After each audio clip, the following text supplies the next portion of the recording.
Techno sluts. Techno slut. Did I say techno slut? I did say techno slut. There are a lot of idiots out there that think, now, two different technologies, by the way, okay? Sometimes it is the case that you can't reinvent the damn wheel. This is why some of the richest, most famous photographers in the world is like, why is that famous photographer so-and-so using that 60-year-old Leica lens? Isn't there something modern? It's more improved, you know? It's like new technology. No.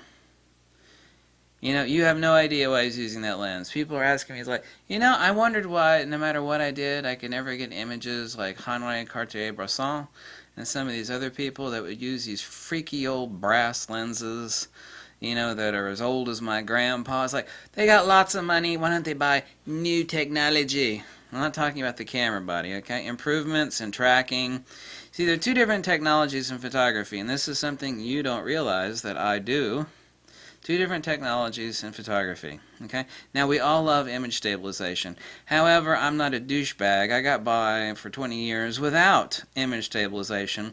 We had this neat, fancy crap called skills, you know? We didn't have image stabilization. Got by without it. We love it, though. It's wonderful. People are now praising like 10-axis stabilization. There's even like 2 dimensions of stabilization that are in a parallel universe. It's like, oh, this camera with lens has got 10-axis stabilization. It's even stabilized in a parallel universe. Autofocus tracking. Nobody's bitching about improved autofocus tracking. Vibration reduction. Okay? Like the Nikkor 100 to, the 200 to 500 millimeter. The VR on that lens is almost magical. It's like, this crap is magic. It's unbelievable. Even I admit that. There are, however, 2 different technologies between camera and lens. What's improved here, everybody likes, you know. I'm one to love old Leica brass cameras. Film cameras. I don't do film anymore, but I had a couple old Leica cameras. You know, built like a brick outhouse. You know, even my old Nikon F4S's. Film cameras, I mean, they're still working today if properly taken care of, but don't shoot film anymore. This is a different technology. What's up here really hasn't changed that much. It has not. It has for ultra-wides. I made a thing, laws. I got a list posted up, the 10 laws of photography. One of them is that there's only 3 things that have improved in the past 20 plus years. Image stabilization, autofocus tracking speed. Everybody loves faster autofocus tracking. You know, we all love it. You know, there's no denying that. And ultra-wide lenses. Technology really, when it comes to prime lenses between 28 millimeters to 600, things have not improved. They have not. Now you know the answer to the question is like, why is that famous rich old dude photographer using that old worn out brass lens that's like older than my grandpa? He's got lots of money. Why doesn't he buy the new technology? There is this technology, and then there is this technology. I'm going to tell you a secret you're not going to read about in any photography magazine, and it's a damn fact. People are always talking about, like, I praise old lenses. I hear a lot of a-holes. Let me be quite frank. I hear a lot of a-holes. They say, that dude schmuck, he only praises these old crusty lenses. You know, you only find used on eBay. That's BS. I got tons and tons of modern lenses, many of which I have highly praised. Many of which I have highly criticized because they're plastic crap. I don't care if they're plastic. Some of the best lenses I've praised are plastic lenses made in China. But they are over-engineered, over-designed, disgusting failures. And many times there are older lenses, while they don't have image stabilization, they're made better. Like an old Zeiss lens, you know? Metal, leaded glass, simple. It is manual focus. I'm sorry, but we did have these little neat things back in photography school called skills. You know, we didn't have image stabilization. We didn't have, well, we did have TTL, but we got by without it 99% of the time because we were taught shit called skills, you know? We weren't worried. I don't remember anybody in photography school going, oh my God, photography will be so much better when they come out with image stabilization. No. None of us said nonsense like that. It's like we had the skills to hold a camera properly, we knew how to expose it properly. Yeah, I know, you're sounding nostalgic, right? Well, let's be honest. Photographers these days, you're all a bunch of lazy pussies. I mean, you are. Photographers these days are lazy pussies. They're bitching about VR and optical image stabilization. They're bitching about TTL. They're bitching about all the stuff that is not essential to photography. It's not. You either got the skills or you ain't got the skills. Now, we all love stuff that makes photography easier. But here's something that the rangefinder folks know that you don't know. And I'm constantly writing on the rangefinder folks, the Leica lickers, and the rangefinder folks. I'm constantly kind of making fun of them. Mostly because they're a stuck-up group of the most snobby schmucks you'll ever run into. They are insanely stuck-up and cliquish. It's kind of like if you walked into a millionaire's club and everybody's sipping on caviar and drinking champagne, and they look at you like you're, you're a slumgolian. Most people wouldn't know that word. They look at you like you're trash, especially me with the tattoos, right? They kind of treat everybody that way, however. So for that, I actually find them, most of them, not all of them, of course, kind of despicable people. And they are. But they do have finer tastes. And the one thing that those people, the wiser ones anyway, know that you don't know is that they love these needle lenses that have magical characteristics of rendering the light. And none of you people in the modern DSLR and mirrorless world kind of really understand that. Well, let's just say 99.999% of you don't realize what those stuck-up people that I really have almost no respect for in general, and that's not to say there aren't plenty of good ones. Well, there's not plenty of them, there's some of them. Something that they realize that you don't realize is that they have strong admiration for these really obscure lenses that like none of you people ever the hell heard of before. And they're talking about Biogons and Helios. They're talking about lenses I like never see in my camera store, I never see in a photography magazine, I never see talked about on YouTube. Basically never see talked.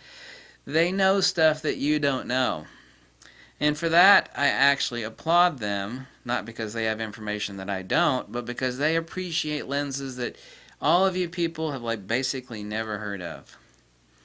And those lenses that they actually don't want any of those lenses that they love to become popular because they cherish them. They love finding them at garage sales and on eBay by some sucker that think, this is just an old piece of crap lens, nobody uses this old technology anymore. And those people are like, yeah, sell that to me, you stupid asshole. I'll gladly take it off your hands. They don't want that information getting out there. They really don't. Because the supply is limited. They actually have a better understanding of some of these rare, simplex, low element count lenses that you people don't have an appreciation for. A lot of you that have mirrorless and DSLRs, which makes up about 99% of photographers out there today, you just think, if it's a new lens, it's a new design, it's got to be better because, technology moves forward, yay! And if it's a newer... I see a lot of that on the photography boards where these, knuckle-dragging mouth breathers hang out. They really, really do believe this insane BS that if it's modern, it's better. Well, listen, girlfriend, you're wrong about that. This is a technology here, the camera, and this is a technology here. Okay? The technology here that are confusing, and you're confusing, is you're confusing vibration control and optical image stabilization, okay, autofocus tracking. You're confusing that technology with the lens design. Okay, there's two parts of lens design. There's the technology stuff, image stabilization, VR, autofocus tracking, and then there's the optical design. When it comes to prime lenses, let me tell you a little secret that shouldn't be a damn secret. Things at 28 millimeters to, 300 millimeters, you really cannot reinvent the damn wheel. You can't.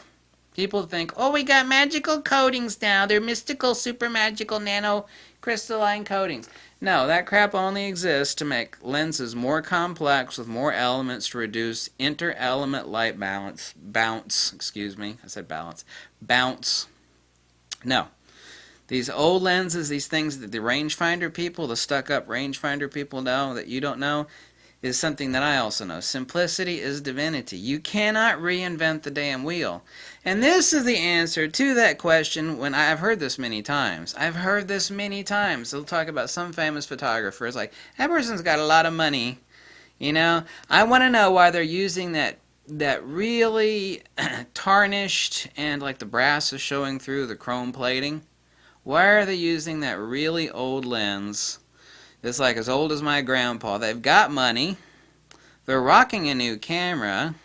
Why are they using that really old? Because they know crap that you don't know. They do. And technology is not to be confused with perfection, okay? You can take a perfect lens and you could add some technology to it. It's about optical design versus technological design of the lens. And people think that they're one and the same thing. They're not the same thing. There are a lot of magical lens designs out there that are being recreated from, designs that are like 80 years old. It's like, you have to ask yourself the question, why are some of these lenses on Kickstarter being funded to be recreated? The supply is too damn small. People have realized that these really simple lenses are magical in how they handle the light, but the supply is too damn small. So these Kickstarters are starting up on some of these old lens designs. Okay, they don't have image stabilization. Why the hell, it's technology. If it's newer, it's better. If that were the case, then there wouldn't be a huge demand for a meager supply of a magical lens created and designed 60, 70, 80 years ago.